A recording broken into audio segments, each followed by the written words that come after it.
নমস্কার বন্ধুরা, welcome back to my channel Puja Kotal simply lifestyle. অনেক দিন পর দেখা হচ্ছে। আর দেখো একজনকে পেছনে কেমন নাচানাচি করছে। আজকে হলো 6 এপ্রিল, স্যাটারডে। আর আমাদের আজকে যাত্রা শুরু হচ্ছে কাশ্মীরের উদ্দেশ্যে। আজ রাতে আমাদের ট্রেন আছে হাওড়া থেকে, তার জন্য আমরা উবের বুক করে নিলাম। উবের বুক করে নিয়ে রওনা দিয়ে দিলাম। তখন উবের বুক করতে একটু সমস্যা হচ্ছিল, জানি না কেন এখন আমাদের এই এরিয়া থেকে উবের বুক করতে প্রচন্ড এখন সমস্যা হয়, তাই জন্য আমরা তাড়াতাড়ি বেরিয়ে যাই। তো ফাইনালি উবের পেয়ে গেছি। ফেয়ার পড়ছিল হলো ওই 250 মতো। তো দেখো এখান দিয়ে আমাদের এখান থেকে কিন্তু বেশি দূর না হাওড়া স্টেশন, তাও এরকম মানে রেট পড়ে। তো দেখো এখানে হচ্ছে আমরা ফাইনালি উঠে গেছি হাওড়া ব্রিজের কাছে। এই ব্রিজে না উঠলে একটা অন্য রকমই অনুভূতি আর ফিলিং স্টার্ট হয়ে যায়। মনে হয় যেন হ্যাঁ এই তো গন্তব্যে এবার পৌঁছে যাব, এরকম একটা ফিলিংস আসে। তো দেখো আমরা ফাইনালি পৌঁছে গেলাম স্টেশনে। ঠিক মতো গাড়ি চললে পৌঁছাতে সময় লাগে 30 মিনিট মতো, তার বেশি সময় লাগে না। পৌঁছে কিছু ফটো ক্লিকস করে নিয়েছিলাম। তারপরে সোজা চলে গেলাম হলো আমরা এসি ওয়েটিং রুমে। কারণ এখন সবে 9:30 মতো বাজে। ট্রেন আমাদের রাত 11:55। সময় প্রায় হয়েই আসছে, কিন্তু হচ্ছে তাও একটুখানি এখানে ওয়েট করে নেবো। কারণ 9:30 থেকে এখন 11:55, অনেকটাই সময় আছে। তো এখানে দেখো এক্সিকিউটিভ লঞ্চ আছে, এখানে ফুড কোর্টে তোমরা খাওয়া দাওয়া করতে পারো যদি তোমাদের কাছে ক্রেডিট কার্ড থাকে অ্যাভেলেবেল। তাহলে মাত্র 2 টাকায় শুনেছি এখানে নাকি খাওয়া যায়। যদিও আমি কোনোদিন খাইনি, তাই আমার আইডিয়া নেই। তো আমার দেখো এখানে বসে প্রচন্ড জোরে এখানে খিদে পেয়ে গেছিল। তাই জন্য আমি এখান থেকে খাবার নিয়ে, মানে আমরা যেটা নিয়ে এসেছিলাম খাবার, সেখান থেকে আমি ওকে বলে একটু বিস্কুট দাও, খাই, খেয়ে দিয়ে তারপরে রিল্যাক্স করি। তো এখানে বসে বেশ চিল লাগছিল, কারণ বাইরে এত গরম ছিল, এখানে না বসলে হয়তো আমার জীবনটাই বেরিয়ে যেত এরকম মনে হচ্ছিল। তো এখানে বসলাম। এখানে হচ্ছে ভাড়া নিয়েছিল আমাদের হচ্ছে দুজনে ওই 46 রুপিস করে এরকম। তো এখানে হচ্ছে ট্রেন নাম্বার পিএনআর তোমাকে দেখাতে হয়, তারপরে এখানে সেই অনুযায়ী তোমাকে দেবে হচ্ছে অ্যালট করে। তো দেখো যে আমি এখানে হয়ে গেছে টাইম ট্রেনের মোটামুটি, তাই কোন প্ল্যাটফর্মে আমাদের ট্রেনটা দিয়েছে সেটা দেখার জন্য আমরা বেরিয়ে পড়ছি। একটু টাইম আছে, কিন্তু আগে থেকে না দেখলে বুঝতে পারবো না যে কোন প্ল্যাটফর্মে দিয়েছে। কারণ ভেতর থেকে বসে বোঝাই যাচ্ছিল না, ওখানে যা স্ক্রিনে শেয়ার করছিল ওখানে দেখাচ্ছিলই না আমাদের ট্রেনের টাইম টেবিল। তাই আমরা একটু কনফিউজ ছিলাম, তাই জন্য আগে থেকেই বেরিয়ে গেলাম। প্রচন্ড গরম লাগছিল, বাইরে বেরাতে ইচ্ছা করছিল না, কিন্তু তাও বেরাতে তো হবেই। তো এখানে আমাকে বসিয়ে ও গেল হলো চেক করতে যে কত নম্বর প্ল্যাটফর্মে দিয়েছে। তো দেখো এখানে ফাইনালি আমাদের ট্রেন ঢুকে গেছে। তো এখান থেকে আমাদের যাত্রা আজকে সফর শুরু হবে। আমাদের আজকে সফরের সাথী হলো ট্রেন নাম্বার 12331 হিমগিরি এক্সপ্রেস। এটি 2021 কিলোমিটার পথ পাড়ি দিয়ে আমাদের পৌঁছে দেবে জম্মু তাওয়াই স্টেশনে, যার জন্য সময় লাগে প্রায় 37 ঘন্টার কাছাকাছি। এই ট্রেনটির টোটাল হল্ট স্টেশন হলো 32টি, মানে এটা 32খানা স্টেশনে মোটামুটি দাঁড়ায়। এই ট্রেনটির ভাড়াটা সম্পর্কে তোমাদের একটু বলে দিই। মানে স্লিপার কোচের ভাড়া হচ্ছে 790 টাকা করে। আর হচ্ছে থার্ড এসি ইকোনমিক ক্লাসের হলো 1955 টাকা, মানে 1955 টাকা। আর থার্ড এসির টিকিট পড়েছিল হলো 2065 টাকা করে, আমাদের টিকিট ছিল হলো থার্ড এসির। আর সেকেন্ড এসির হচ্ছে 2980। আর ফার্স্ট ক্লাসের হলো 5080, এরকমই সামথিং কিছু একটা। তারপরে দেখো আমরা ট্রেন ছেড়ে দেওয়ার পর ফাইনালি নিজেদের ডিনারটা নিয়ে বসে পড়লাম। রাতে রুটি আর চিকেন, যেটা আমরা বাড়ি থেকে বানিয়ে নিয়ে এসেছিলাম। তারপর খাওয়া দাওয়া শেষ করে আমি ভাবলাম একটুখানি বই পড়ে নিই, বই পড়ে নিয়ে তারপরে শুয়ে পড়বো। চিকেনটা একদম খেতে দারুণ হয়েছিল, একদম ড্রাই করে নিয়ে গেছিলাম আমরা, যাতে চিকেনটা থাকে, কারণ পরের দিনকেও আমরা এই চিকেন দিয়েই কিন্তু ভাত খাবো। তো যেটা বলছিলাম যে বই টই পড়ে নেবো, তারপরে আমি একটুখানি ঘুমের দেশে যাই। সকালবেলা আবার দেখা হবে তোমাদের সাথে, তো চলো ততক্ষণ তোমরাও গুড নাইট। সকালবেলা যখন চোখটা খুললো তখন বাইরে পর্দা সরিয়ে দেখি অলরেডি সূর্যের আলো বেরিয়ে গেছে। ভোর এখন বাজে হলো 6:30 মতো। আর রাত্রির বেলা আমার ঘুম ভালোই হয়েছে। ট্রেনে এই প্রথমবার মনে হয় আমি একটু ভালো করে ঘুমিয়েছি, ট্রেনে আমার না ঘুমই হয় না। আর এখন আমাদের ট্রেন মোটামুটি ঝাড়খণ্ড স্টেশনের ভেতরে, মানে ঝাড়খণ্ডে ঢুকে গেছে। ঝাড়খণ্ড মানে বাংলা পেরিয়ে তো অনেকক্ষণ আগেই গেছে, ওয়েস্ট বেঙ্গল পেরিয়ে ঝাড়খণ্ডে ঢুকে গেছে। তো সে দেখো রাত্রির বেলায় মানে ঘুমটা যেহেতু ভালো হয়েছিল, তাই সকাল সকালই ঘুম ভেঙে গেছে। ট্রেনে ফ্রেশ হয়ে তারপরে আমি ভাবলাম যে একটুখানি কি খাবো। চা টা তো খাই না, আমি বিস্কুটই খাবো। তো ও বললো যে হচ্ছে দাঁড়াও চা আসুক, নয়তো চা দিয়ে বিস্কুট খাবে, ততক্ষণের জন্য একটুখানি ওয়েট করে যাও। তাই আমি একটুখানি বসে দুজনে মিলে আমরা একটু জানলা দিয়ে দেখছিলাম বাইরের দৃশ্য, যেটা দেখতে আমি ভীষণ এনজয় করি। ট্রেনের না আমার এই জার্নির যে সব থেকে ভালো লাগে হলো এই জানলা দিয়ে প্রাকৃতিক দৃশ্যগুলো দেখতে। সবাই এখনো ঘুমাচ্ছিল আমাদের কোচের, কিন্তু আমরা জেগে গেছি। তাই জন্য আমি অল্প করে পর্দাটা সরিয়ে, আর পর্দাটা যখনই সরাচ্ছি কোথাও স্টেশনে দাঁড়াচ্ছে, তখনই দেখছি মালগাড়ি এসে সামনে দাঁড়ানো, আমাদের আর কিছুই দেখা যাচ্ছে না। তো এখানে দেখো চা নিয়ে চলে চলে এসেছিলেন। এটা হচ্ছে আইআরসিটিসির থেকেই যে মানে হচ্ছে প্যান্ট্রি কারেরই চা। কারণ চাটা তো আর বাড়ি থেকে বানিয়ে আনতে পারবো না। তাই জন্য না হলে আমার প্যান্ট্রি কারের খাবার একদম দুজনেরই আমাদের পছন্দ হয় না। তাই আমরা সমস্ত খাবার ক্যারি করেই নিয়ে যাই। তো দেখো এখানে চাটা নিয়ে নিয়েছিলাম ফাইনালি। তারপরে চা-টা নিয়ে উনি জিজ্ঞাসা করছিল যে চা করতে গিয়ে মানে উনি জিজ্ঞাসা করছে যে ওনার ভিডিও করা হচ্ছে না। বললাম যে, "না, না আপনার ভিডিও করছি না। আমি দুজনে কথা বলছিলাম সেই নিয়েই ভিডিও করছি।" তো এখানে বাইরের দৃশ্য দেখতে, দেখতে গরম চা নিয়ে নিয়েছিলাম। গরম চা নিয়ে আর পার্লে-জি বিস্কুট নিয়ে এসেছিলাম বাড়ি থেকে। সেই বিস্কুট দিয়েই খাবো। কারণ আমার হাসব্যান্ডের পার্লে-জি বিস্কুট ভীষণ পছন্দ। তো চা-টা নিয়ে এবার বলি, চা-টা নিয়েছিল হলো ৳20 করে কাপ। তো হচ্ছে যথেষ্ট পরিমাণই ছিল। ১ কাপই নিয়েছি। কারণ আমি তো আর চা খাই না। আমি শুধু বিস্কুটটা ডুবিয়ে খাওয়ার মতো তাই জন্যে নিয়েছি। তো এখানে দেখো চা-টা না খেতে ভালোই ছিল। বেশ আদা দেয়া ছিল। অন্যরকম একটা ফ্লেভার ছিল। বেশ সুন্দর গন্ধ ছাড়ছিল। এইরকম এখন বেরিয়েছে যে মানে এই যে প্যান্ট্রিকারে যে চা গুলো দেয়া হচ্ছে মোটামুটি সব মানে আমরা সারাদিনে যতবার চা খেয়েছি দেখবে এরকম চাই দিয়েছে। তো চা-টাতে না একরকম মানে রেডি করা রয়েছে পুরো। প্যাকেট থেকে ছিঁড়ছে আর দিয়ে দিচ্ছে গরম জলের মধ্যে জাস্ট ঢেলে দিলেই মানে গুলে দিচ্ছে ব্যাস। ওর মধ্যে দুধ-টুধ দিয়ে সব মেলানোই রয়েছে একবারে। শুধু ঢালছে আর হয়ে যাচ্ছে রেডি। তো এরকম চা-টা বেশ ভালো খেতে বেশ টেস্টটা। অন্যদিন মানে আমি এর আগে অনেকবার ট্রাই করেছি হচ্ছে প্যান্ট্রিকারের চা। একদম ভালো লাগে না। কিন্তু এবারে দেখলাম এই সিস্টেমে এই চাটা বেশ ভালোই খেতে। আর সকাল, সকাল বেশ ফ্রেশ লাগে মানে এরকম একটা চা খেলে। তো দেখো আমরা এখন অনেকটাই পথ পাড়ি দিয়ে দিয়েছি। তো এখানে দেখো আমি এই স্টেশনটা এখন দাঁড়ালো। স্টেশনটার আমি নামটা এখন ঠিক এক্সাক্টলি বলতে পারছি না যে কোথায়। কিন্তু ঝাড়খণ্ডেরই ভেতরে এখনো রয়েছি। এখনো আমরা বিহারের কাছাকাছি পৌঁছাইনি। তো দেখো দেখতে থাকো তোমরা এনজয় করো ভিডিওটা।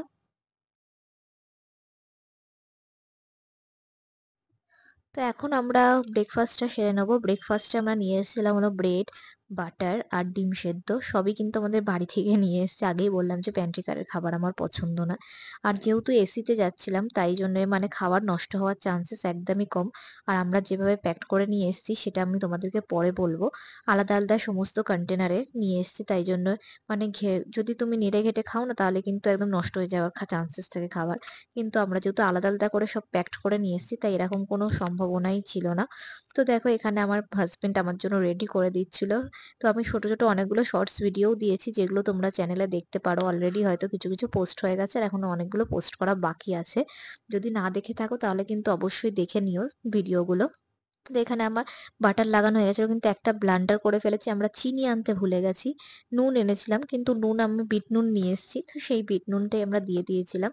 আর হচ্ছে এখানে গোলমরিচ গুঁড়ো দিয়েছি। আর ডিম সেদ্ধ নিয়েছি। ডিম সেদ্ধর উপরেই ওই নুন আর হচ্ছে গোলমরিচ গুঁড়ো ছড়িয়ে দিয়েছি। এবার চিনি দিয়ে ভাবছিলাম যে কেমন চিনি ছাড়া খেতে হবে। কিন্তু সত্যি বলছি বন্ধুরা খারাপ লাগছিল না খেতে ভালোই লাগছিল। কিন্তু চিনি দিলে হয়তো আরেকটু টেস্ট লাগতো। যদিও আমরা কিন্তু অল্পই চিনি খাই। তাই অল্পই চিনি দিতাম হয়তো চিনি থাকলে। কিন্তু চিনি ছিল না এখন তাই চিনি ছাড়াই খেলাম। আর খেয়ে দেখলাম বেশ ভালোই লাগছিল কিন্তু খারাপ লাগছিল না। আর রুটিগুলো একটু সেঁকা থাকলে ভালো হতো কিন্তু আমি সেঁকে নিয়ে আসিনি। কারণ হচ্ছে যদি সেঁকে সঙ্গে, সঙ্গে প্যাকড করলে পুরো ভিজে যেত। মানে যেহেতু বাষ্প বেরাতো দিয়ে জল হয়ে ভিজে যেত। জিনিসটা নষ্ট হয়ে যেত। তাই জন্য আমি আর সেঁকে নিয়ে আসিনি। কিন্তু সত্যি কথা বলতে কি এটা খেয়ে আমাদের না তো অম্বল হয়েছে না কোনো সমস্যা হয়েছে। কোনো রকমের সমস্যা হয়নি। তো এখানে দেখো আমাদের ট্রেন এখন ঢুকে গেছে হলো পাটনা জাংশনে মানে হলো বিহারের পাটনা জাংশনে। এখানে ১০ মিনিট মতো হয়তো হল্ট দেবে। তাই একটুখানি নেমেছিলাম। কিন্তু এত লোকে দৌড়াদৌড়ি করছে আর যদি হচ্ছে ওদিকে সিগন্যালও রেড হয়ে গেছিল তাই ভাবলাম যে উঠে যাই আর রিস্ক নিইনি আমি। আর তারপরে দেখো ও এখানে প্যান্ট্রি কার থেকে দই নিয়ে নিয়েছিল। যে মানুষটা কখনো মিষ্টি খায় না। কিন্তু হঠাৎ করে তার কি ইচ্ছা জাগলো বলল যে হলো মিষ্টি দই খাবে। তাই আমি বললাম ঠিক আছে চলো খাওয়া যাক। তো ওই মিষ্টি দই নিলাম যেটার দাম ছিল হলো ৳২৫ বাইরে হলে এগুলো ৳২০ করে নেয়। কিন্তু এখানে ৳২৫ না ৳৩০ এরকম সামথিং কিছু নিয়েছিল। তা দামটা একটু বেশি। কিছু করার নেই। প্যান্টিকারে একটু তো বেশি নেয়। কিন্তু খেতে খারাপ ছিল না। মোটামুটি ভালোই ছিল। আর তারপরে দেখো এখানে হলো ও এনজয় করছে ফোন দিয়ে। আর আমি হচ্ছে বাইরের দৃশ্য দেখে, দেখে জানলাটা না এই যে মানে আমাদের না সাইড লোয়ার আর সাইড আপার পড়েছিল। আমার প্রত্যেকটা ট্রেনের জার্নিতে সাইড লোয়ার, সাইড আপার পড়লে খুব ভালো লাগে। কারণ জানলাটা পুরোপুরি ফুল কভারেজ পাওয়া যায়। যেটা দিয়ে পুরোটা দেখা যায়। পুরো মানে বাইরের দৃশ্য। আর এটাকে আমি খুব ভালোভাবে এনজয় করি। তো তারপরে দেখো তোমাদের ট্রেন সম্পর্কে বলি। আমি না দেখাতেই তোমাদের ভুলে গেছি এই জিনিসগুলো। তো এখানে না বারবার এই ট্রেনে একটা জিনিস খুব ভালো জিনিস দেখছিলাম যেহেতু এই অনেক মানে ৩৭ ঘন্টার কাছাকাছি জার্নি তাই বারবার এসে কিন্তু ওনারা পরিষ্কার করছিল, ঝাড়ু দিচ্ছিল, মুছছিল মানে পরপর মানে কোনো নোংরা হতে দিচ্ছিল না। বারবার এসে, এসে ওনারা পরিষ্কার করে যাচ্ছিল। যে জিনিসটা দেখতে আমার ভীষণ ভালো লাগছিল। অন্যরকম রাজধানীতে না আমি দেখেছি এতটাও করে না। উল্টে রাজধানীতে করলে টাকাও এক্সট্রা নেয়। কিন্তু এখানে এরকম কিছু ছিল না। আর সবাই এখানে দেখো দুপুরের খাবারগুলো মানে প্যান্ট্রি কার থেকে দিয়ে গেছিল সেগুলো খেয়ে নিচ্ছিল। কিন্তু আমাদের তো বললামই বাড়ি থেকে সব খাবার নিয়ে এসেছি। তাই আমরা বললাম যে একটুখানি পরেই খাবো। নিয়ে এসেছিলাম ভাত আর চিকেন। এবার তোমরা ভাববে হয়তো ভাত নিয়ে এসেছি ভাত নষ্ট যাবে, কিন্তু সত্যি বলতে কি ভাত একটুও নষ্ট হয়নি। সেটা হলো টেকনিক হলো ভাতটা একদম ঝরঝরে করে নামিয়েছিল। আর আমাদের এই রান্নাগুলো সমস্ত বেশিরভাগই সব মা আর দিদিভাই করে দিয়েছিল। মানে আমার বড় ননদ। তো এখানে দেখো স্টেশনে হচ্ছে সবাই মিলে নেমেছে। আমাদের যারা পাশে ছিল তারাও, আর আমার হাসব্যান্ডও ওদের দেখে নামলো, বলল যে চলো পেয়ারা মাখা খাবো। এখানে পেয়ারা মাখা পাওয়া যায় না, কিন্তু বড় বড় পেয়ারা, এটা বেশ 60 টাকা নিয়েছিল এক পিস পেয়ারার দাম। পেয়ারাটা খেতে দারুণ মিষ্টি ছিল। কিন্তু এতখানি পেয়ারা আমরা খেয়ে মানে দুজনে শেষ করতে পারিনি, লাস্টে ওয়েস্টই হয়েছিল। যেই কারণে আমার ওয়েস্ট করতে ভীষণ খারাপ লাগে জিনিসপত্র। কিন্তু সত্যি কথা বলতে কি পেটে একদমই জায়গা ছিল না। দুজন মানুষ আর কত খাবো? দুপুরে খাবার-টাবার খেয়ে আর পেটে আমার জায়গা ছিল না যে এতখানি পেয়ারা আবার খাই। তো পেয়ারাটা কিন্তু ভালো ছিল। এখানে সবাই ওনারা ফল-টল খেয়েই আজকে দুপুরটা কাটিয়ে দিয়েছিল। ওনারা মানে প্যান্ট্রি কারের খাবার নেয়নি। ফল-টল খেয়েই কাটালো দেখলাম পাশের লোকের। ওনারা বেশ ভালো ছিল, মিশুকে ছিল, খুব গল্প করছিল আমাদের সাথে। ওনারা একটা প্রায় ১০-১২ জনের মতো একটা টিম এসেছিল। মানে ফ্যামিলি মেম্বার মিলে একটা ট্রাভেল এজেন্সির থ্রু এসছে। তো এখানে দেখো দুপুর হয়ে গেছে। এখন আমাদের ট্রেন ঢুকে গেছে হলো দীনদয়াল উপাধ্যায় জাংশনে। মানে হলো ইউপিতে আমরা কিন্তু প্রবেশ করে গেছি মোটামুটি। তো এখানে পেয়ারাগুলো তো খাওয়া হয়ে গেছিল। এবার দুপুরবেলা বার করেছিলাম এই যে ভাত খাবো এখন। ভাতে কি, কি নিয়েছি দেখো। আলু ভাজা নিয়েছি। আর হচ্ছে আমার দেখিয়ে দিচ্ছি তোমাদেরকে মাংস আছে। আর বললামই তো যে চিকেন আছে, মানে সরি চিকেন তো বললামই ভাত আছে আর হচ্ছে এই আলু ভাজা আর শসা পেঁয়াজ আছে। শসা পেঁয়াজটা স্যালাড হিসাবে কাটবো খাবো। আর কিছুটা শসা রেখে দিয়েছিলাম আমি সন্ধ্যেবেলায় যদি খাই তার জন্যে, তাহলে সন্ধ্যেবেলা মুড়-টুড়ি মেখে খাওয়া যাবে। মুড়িও আমরা সাথে করে এনেছি। মানে আমরা প্রচুর খাবার, একটা ব্যাগই আমাদের আলাদা করে হয়েছিল খাবারের জন্য। তো ওখানে খাবারটা রেডি করছিল। খাবার রেডি করা থেকে বলো, বিছানা রেডি করা সব আমার হাসব্যান্ডই করে দিচ্ছিল আমাকে। আর আমি বেশ এই জিনিসগুলো এনজয় করছিলাম। বাড়িতে এগুলো, হ্যাঁ, বাড়িতেও আমাকে অনেক হেল্প করে, মিথ্যে কথা বলব না। কিন্তু এখানেও বেশ এইগুলো করে দিচ্ছে। আমি বেশ জিনিসগুলো এনজয় করছিলাম।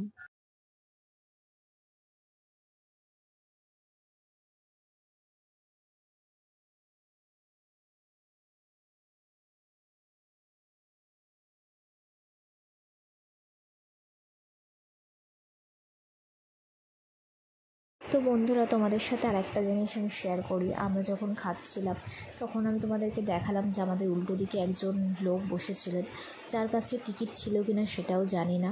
কিন্তু তিনি উঠে গেছিলেন এবং মানে বসে পড়লেন, বললেন যে আমি সামনেই নামবো বারাণসী জাংশনে। আমি তাই জন্য আমরা বসতে মানে আমাদের অপোজিটে যারা ছিলেন, যাদের সিট ছিল তারা বসতে দিলেন। এরকম না ২-৩ জন উঠেছিল, আরেকজনও মহিলা উঠেছিলেন একটা বাচ্চাকে নিয়ে। এরকম মানে নিয়ে বাচ্চা নিয়ে ওঠেন এবং সিম্প্যাথিও জ্ঞান করে নিয়ে বলে যে হচ্ছে আমাদের একটু বসতে দিন, আমরা সামনেই নেমে যাব। কিন্তু তাদের কাছে আদৌ টিকিট থাকে কিনা জানি না। টিকিট তো থাকেও না, জেনারেল ক্লাসের টিকিটও থাকে কিনা সন্দেহ আছে। কিন্তু তারা রিজার্ভেশন এরকম মানে থার্ড এসিতে উঠে যায়। আমাদের তো এরকম সাহসই হবে না এরকম কিছু করার। আমরা তো জেনারেল ক্লাসে উঠতে গেলেও টিকিট ছাড়া ভয় পাই যে কী হবে এরকম। কিন্তু এদের এটা ভীষণ ক্যাজুয়াল ব্যাপার। এই জিনিসটা হলো বিহারের, মানে বিহার বা ইউপির ওপর থেকে যখন ট্রেনগুলো যায়, মেনলি ইউপি হয়ে যখন যায় তখন এই জিনিসগুলো ফেস করতে হয় এখানে ট্রেনের যাত্রীদের। এগুলো আমি আগে অনেক ভিডিওতেও দেখেছি, কিন্তু এরকম এক্সপিরিয়েন্স প্রথমবার করলাম। আমাদের যদিও বা ডিস্টার্ব করে এরকম কেউ করতে পারেনি, কারণ আমাদের যেহেতু দুজনের সাইড আপার সাইড লোয়ার ছিল, তাই খুব একটা এরকম প্রবলেম ফেস করিনি। কিন্তু আমাদের অপোজিটে যারা ছিল তাদের ওখানে অনেকেই এরকম বারবার আসছিল উঠছিল এবং মানে ২-৩টে স্টেশনের জন্য হোক বা কিছুক্ষণের জন্য হোক এরকম উঠে বসছিল। এবং তারা মানে আমাদের অপোজিটে যারা ছিল বসে, তারা মানে প্রচণ্ডই ভালো ছিল কাকিমাগুলো। তারা ছেড়েও দিচ্ছিল যে ঠিক আছে বসো বলে। মানে তাদের যেহেতু মনটা ভালো ছিল। কিন্তু এরকম করা উচিত নয়, কারণ তুমি বিনা টিকিটে এরকম জার্নি কেন করবে? এরকম এই স্টেশনগুলো থেকে এরকম হয়ে থাকে, জানি না এরকম বছরের পর বছর চলছে। সরকারও এই জিনিসগুলোকে দেখে না। এতে যাত্রীদের প্রচণ্ডভাবে মানে প্রবলেম হয়। আমি শুনেছি তো মানে জম্মু তাওয়াই যে ট্রেনটা আছে সেটাতে এরকম মারাত্মক পরিমাণে আরও হয়ে থাকে। তো যাই হোক, এতে আর কিছু করার নেই, মানুষ যদি না শোধরায় কিছু করার নেই। এখানে আমাদের দেখো এই দাদাগুলো নেমে যাচ্ছে, এনারাও ছিলেন কালকে রাত্রির থেকে। তো আমরা সন্ধেবেলায় মুড়ি খাচ্ছিলাম, মুড়িটা দিয়েছিলো আন্টিই দিয়েছিল, আন্টিরা মেখেছিল মুড়ি, তো বললো যে খাবে, আমাদের দিল। কিন্তু ও হচ্ছে পেটটা ভার হয়ে রয়েছে, ওই যে দুপুরবেলা এত খাবার খেয়েছে, ভাত তরকারি, তারপরে আবার হচ্ছে পেয়ারা, এইসব খেয়ে আর পেটে জায়গা ছিল না। বললো আমি আর খাবো না, তুমি খেলে খাও। তাই আমি খেয়ে নিলাম। আমি বললাম ঠিক আছে আমি খেয়ে নিই তাহলে। ও একটুখানি খেয়েছিল টেস্ট করার জন্য। তারপর রাত্রিবেলাও ও বললো যে আমি আর খাবো না, তোমার যদি খাওয়ার হয় তো তুমি খেয়ে নাও, আমি কিন্তু আর খাবো না। তাই আমি অল্প করে রুটি আর তরকারি খেয়ে নিয়েছিলাম, মানে তরকারি না, আলু ভাজা নিয়ে এসেছিলাম, সেই আলু ভাজাটা খেয়েছিলাম। একটা ডিম সেদ্ধও বেজেছিলো, কিন্তু আমার পেটেও আর জায়গা ছিল না যে সেই ডিম সেদ্ধটা খাবো। পরে ডিম সেদ্ধটা ফেলাই গেছে। খাবার ওয়েস্ট করতে সত্যি কথা বলতে কি খুব মানে খারাপ লাগে, আমার একদম পছন্দ না জিনিসগুলো। কিন্তু আবার হচ্ছে অত্যাধিক মানে খাবার খেয়ে যদি শরীর খারাপ করে সেটাও তো আবার মানে ঠিক হবে না, কারণ এরকম ট্রেনের মধ্যে যদি খাবার মানে উল্টোপাল্টা খেয়ে যদি শরীর খারাপ করে তখন তো আর একটা সমস্যা। তাই জন্য ফেলে দিলাম ওই খাবারগুলো, হচ্ছে আর তো খাওয়াও যাবে না ডিম সেদ্ধটা, তাই জন্য ওটা আর বাদ দিয়ে দিলাম, খেলাম না। রাত্রিবেলা শুধু রুটি আলু ভাজা খেয়ে খাবার কমপ্লিট করে নিলাম আজকের ডিনারটা। তারপর রাত্রিবেলা হচ্ছে এইদিকে বাইরে দেখছিলাম, দেখতে দেখতে অনেকটা রাত হয়ে গেছিলো, তারপরে ঘুমিয়ে পড়েছিলাম। পরের দিন সকালবেলা যখন ঘুম ভাঙলো ভাবলাম তোমাদেরকে একটুখানি সমস্ত ট্রেনটা একটুখানি দিয়ে দিই ট্যুর, ভাবলাম ওয়াশরুমটা কীরকম কী আছে দেখে আসি, আমি নিজেও আর তোমাদেরও দেখাই। কিন্তু এত ট্রেনটা জোরে চলছিল যে আমি আর হচ্ছে মানে ব্যালেন্স করতে পারছিলাম না, তাই জন্য ব্রাশটা করে নিয়ে আমি আর তোমাদেরকে দেখাইনি। কিন্তু সত্যি কথা বলতে কি যথেষ্ট নিট অ্যান্ড ক্লিন ছিল ওয়াশরুম, সব বারবার যেহেতু পরিষ্কার করে যাচ্ছিলো। অন্য ট্রেনগুলোতে আমি দেখি এই জিনিসটা হয় না, কিন্তু হিমগিরিতে জানি না কেন আমার দেখা নিজের চোখে বারবার করে ওনারা এসে মানে পরিষ্কার করে যাচ্ছিলো, ফিনাইল দিচ্ছিলো, বারবার এসে মুছে দিয়ে যাচ্ছিলো। তাই জন্য না যথেষ্ট নিট অ্যান্ড ক্লিন ছিল, এবং ওয়াশরুমও ক্লিন ছিল।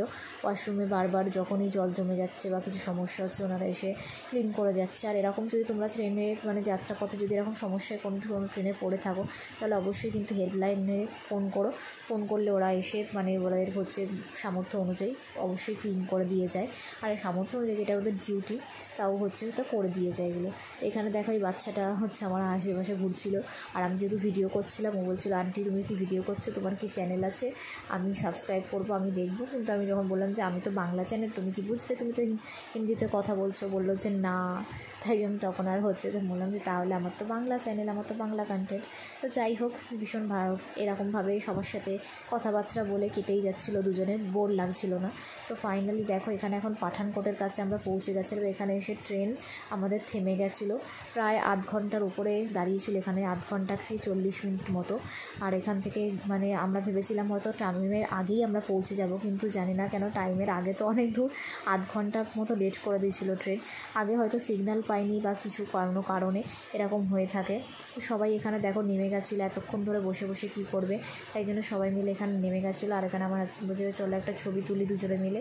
তারপর ছবি তুলে তারপর আমি আবার ট্রেনে মানে উঠে গেছিলাম এখানে। তারপরে আমি ওকে বললাম যে তুমিও উঠে আসো, বারবার লোকজন যাওয়া আসা করছে, নামছে, এরকম কখন আবার ছেড়ে দেবে। বললো যে না সিগন্যাল তো অবশ্যই দেবে। আমি বললাম ঠিক আছে চলো। তো তারপরে প্রায় 40 মিনিট পর বললামই তো লেট হয়ে গেছিলো, এর ফলে ট্রেনটা 1টার সময় ঢোকার কথা ছিল, সে জায়গায় 1:30টায় গিয়ে পৌঁছালো হলো জম্মু তাওয়াই।